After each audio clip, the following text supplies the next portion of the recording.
In our previous videos, we looked at very general terms in terms of what does a manager do and what are the skills of a successful manager.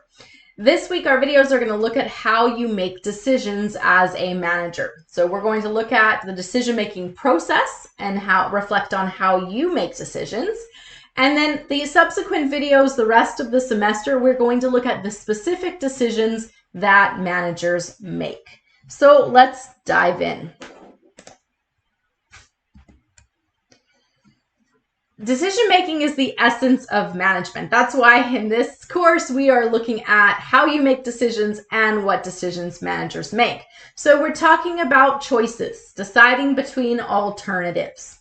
Now, when you make decisions, are you a planner? Do you need to have your ducks in a row before you can make a decision? Do you need a formal process for decision making? Are you a more creative problem solver? You like problems that don't have solutions already. How much detail do you require to make decisions? Are you more in terms of making decisions more gut, more feeling, more emotion? Or do you like to have a lot of data, a lot of information before you make that decision? So let's think about what factors affect you when you make a decision. Do you think about the impact to you, the impact to others? Do you think about, do you have enough information to make the decision? Do you think about whether or not, as you make this decision, you have the authority to do so? So what constraints do you have in your decision making? Are there certain solutions that you don't have the authority to bring to the problem? So let's think about a specific problem. What impacts your decision when you're deciding what to eat for dinner? You probably think about, what do I already have in terms of food in the cupboard? You think about how much time do I have in terms of time to make something or go get something? How much money do I have? Can I afford to just order in or go out? So there are a number of factors that impact our decision making. We're going to be looking at how you make decisions. So if you are following along with the Pearson Revel resources, there are a number of personal assessments or surveys, and today we're looking at one that's called Cognitive Style Indicator. So this Cognitive Style Indicator assesses how you gather and evaluate information to make decisions. So 12 questions here. We'll look at the results when I took the survey, but I encourage you to go and take it yourself to see your cognitive style. So in this survey, it looks at your cognitive style in terms of knowing, planning, and creating. So we talk about your knowing. Do you like to have lots of facts and details in order to make a decision? So when I make decisions, I like to think through the process in terms of if I do this, then what will happen, then what will happen. So it's kind of that game of chess. And I like to come up with different alternatives, different scenarios, right? Plan A, if plan A doesn't work, here's plan B. I always have a backup plan, right? So do you need lots of facts and details to make the decision? The second one is the planning portion. I'm just going to move my face. That's covering this a bit. So when we look at your style, do you need a formal process to make a decision? How much planning does it take before you're willing to commit to a resolution? And then the last one here we have is the creating style in terms of, can you come up with creative solutions to problems? Now, remember, when it comes to these surveys, this is how we see ourselves, not necessarily how we actually are or how other people see us. And it's quite possible with these surveys that on different days you might see yourself differently. But it's important to recognize what influences how you make decisions. Do you need lots of facts and details? Do you need a formal process, some steps to go about the decision-making process? Are you able to come up with creative or innovative solutions? All right, I move my face back over here. All right, so when we make decisions, we make lots of decisions as managers. And we've talked before about how the primary purpose of managers is to plan, is to organize, is to lead, is to control. And so while this week we are looking at how we make decisions, throughout the rest of the semester, throughout the rest of the videos, we are going to be looking at what decisions we're actually making. So just to give you an example of decisions that managers make planning decisions. We need to figure out who we are as an organization. What is our strategy? How will we go about accomplishing that mission, that vision that we have? What are we trying to achieve as an organization? We have organizing decisions. Who's going to work when? So we have our scheduling. We need to look at process design. What are we going to make? How are we going to make it? We look at those steps in terms of providing goods or services to our customers. We look at decisions regarding organizational structure. Who reports to whom?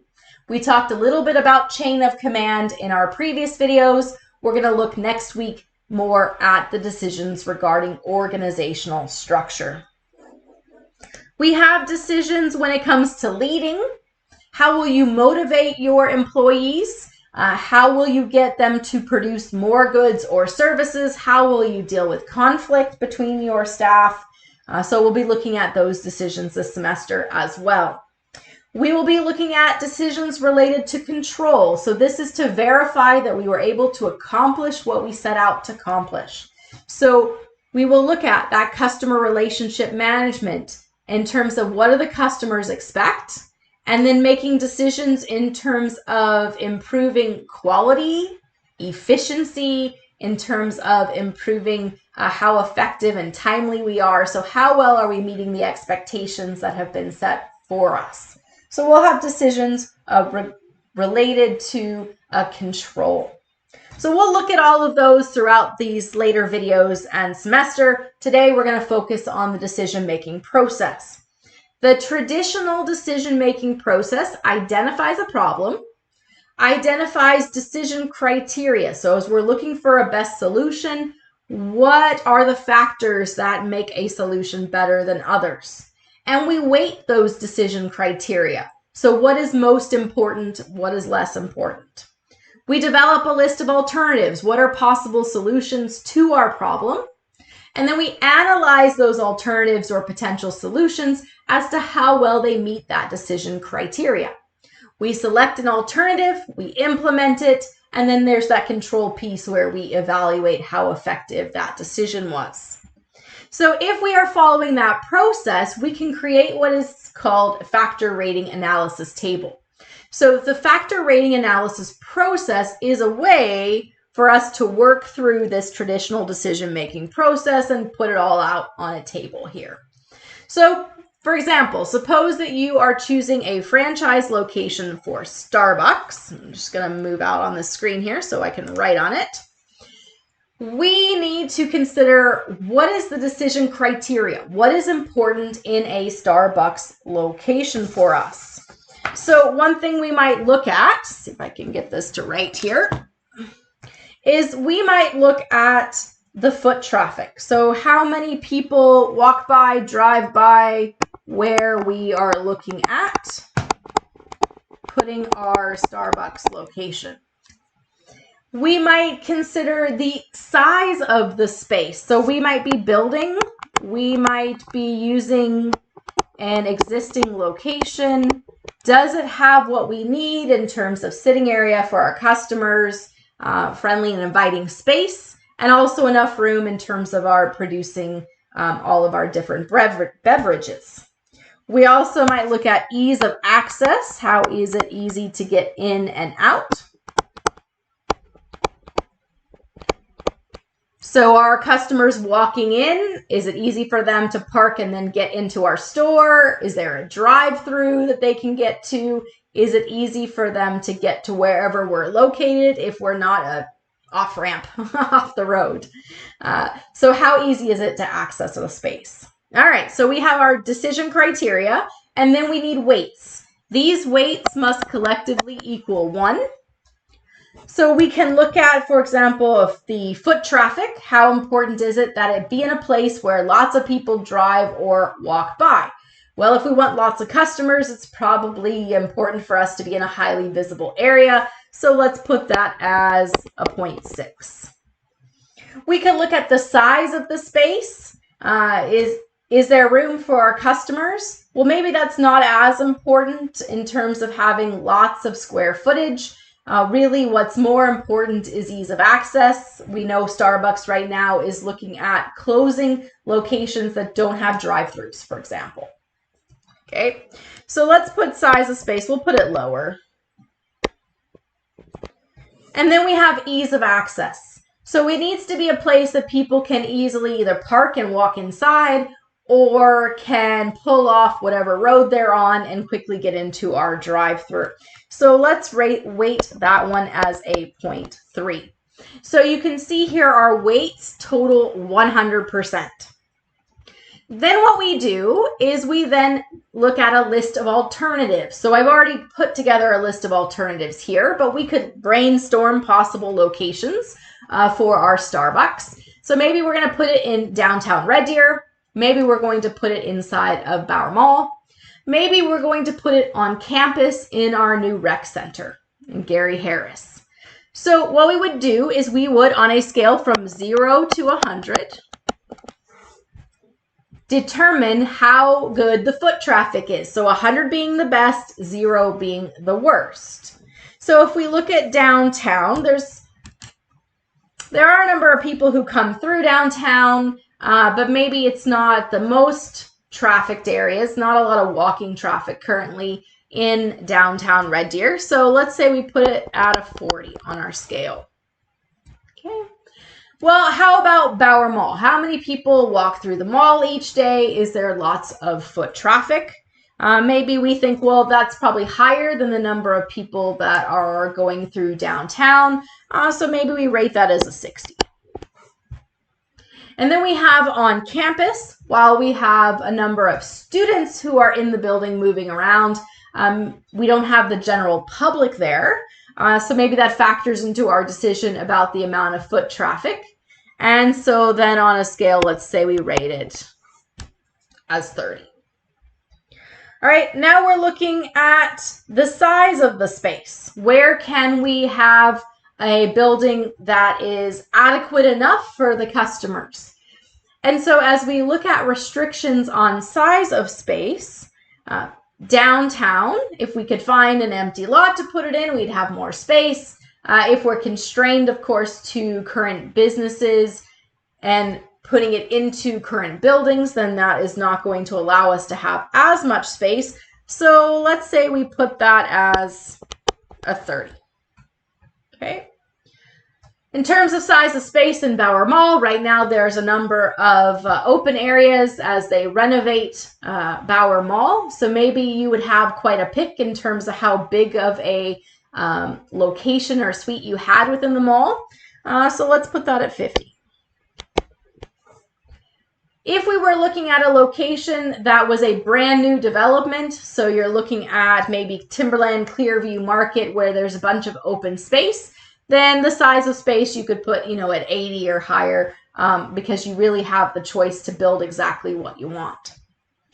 Gary Harris, size of space. Well, if we're going to be putting in our Starbucks into a little kiosk or corner, maybe that's not tons of room that we would have available to us in that building. All right, ease of access. Well, when it comes to ease of access, do we have space for a drive-through? Do we have the ability for people to park and easily go in? The downtown, if we're being put inside of one of the existing buildings, right, we're not going to have space for that drive-through. That's going to limit us. We also have to find a place to park. You have to pay to park downtown. So maybe the ease of access for downtown is on the lower end. Okay. In Bower Mall, lots of parking around the building. If we can find a space that's next to one of the main entrances, then the ease of access might be quite high, but not necessarily as high as if we could build our own Starbucks and have a drive-through right off of a main thoroughfare. So maybe Bower Mall is sitting at, 50. Okay. Gary Harris, ease of access. So it's on campus, which means it's difficult for non-students and staff to go to, requires paid parking on the campus. And so maybe it's quite restrictive in terms of access. It's also in a remote building. Most of the traffic might be on the main, in the main building. So as we look at these options, we need to calculate a composite score. And we do that by taking the weight times the number here, and we add it up. And we'll do that in just a moment. But before we do that, the other piece is to set a minimum threshold. So what kind of score do we need for any of these to actually be considered for the decision? The idea here is that if you don't meet the minimum threshold, we need to keep looking for a better alternative. So let's set our minimum threshold here at 60. I am just picking a number. You might choose a higher threshold if precision is more important. This is a very risky decision. We need to be quite accurate and choose the best one. If it is a lower risk decision, then your threshold might be lower. You might be good with good enough. Okay. All right, so then the next piece to this is to pull out the trusty calculator. So let's pull that calculator out. And then what we're going to do, I'm just going to move this calculator, is we are going to take our 0.6 times 40. Okay, so we'll just write this out here so we can see it a bit. So that gives us 24. Pull back that calculator. All right, 0.1 times 30, and that gives us 3. And then we have our 0.3 times 30, which gives us 9. And then, of course, we add those numbers together. We get 24 plus 3 plus 9, and the total number here is 36. So already we can see that downtown does not seem like a viable option. It's nowhere near the minimum threshold. All right, let's take a look at Bower Mall. So 60 times 0.6 gives us 36. And then we have 50 times 0.1 is 5. So you can see already that the foot traffic rating is much more important than the score given to the size of the space because of the weighting that we've put on it. And then lastly, we have 50 times 0.3, which is 15. So we take 36 plus 5 plus 15, we get 56. So notice we're already going to have a problem here because Bower Mall had the highest scores. It's not meeting the minimum threshold. So this is where we would then look at another alternative, maybe an undeveloped area of town where there's lots of traffic driving by, where we can build our own building so we can have lots of space, and where we can have a drive-through, ease of access. So as you look around town, what you likely notice as businesses make this decision is that they're abandoning old buildings, pre-existing buildings, and moving to locations where they can build their own building. Why? Because these factors are what they're considering, and it's so much easier to do that with an empty plot of land than to try to fit it into any type of existing mall or downtown building or other building that's already pre-existing. So we would need to come up with another alternative and rate those as well. Just to finish off our calculation here, let's do the last one. 30 times 0.6 is 18. And then we have 20 times 0.1 is 2. And then we have 10 times 0.3 is 3. And then we add all that together. 18 plus 2 plus 3 gives us 23. And we can see that that location is even more problematic.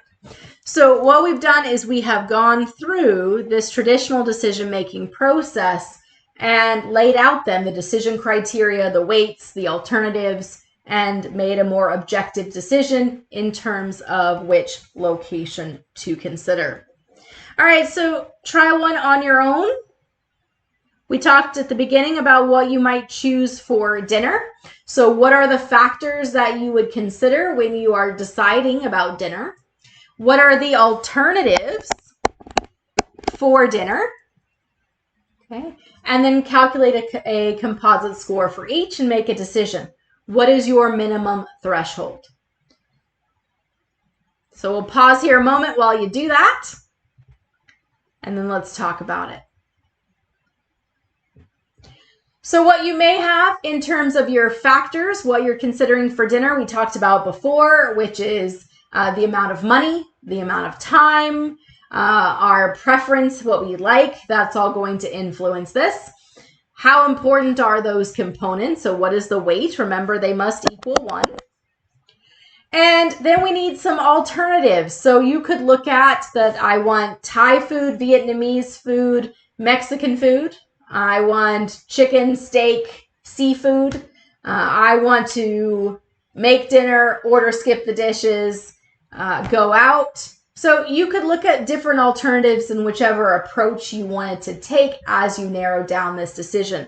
But remember, as you put in your scores, higher is better. So 0 to 100, 100 is the best, 0 is the worst. And they're not being compared to each other when you set that 0 to 100. It's just simply how well that one location, or in this case, dinner choice, whatever the alternative is, how well it matches that factor, that decision criteria that you said was important.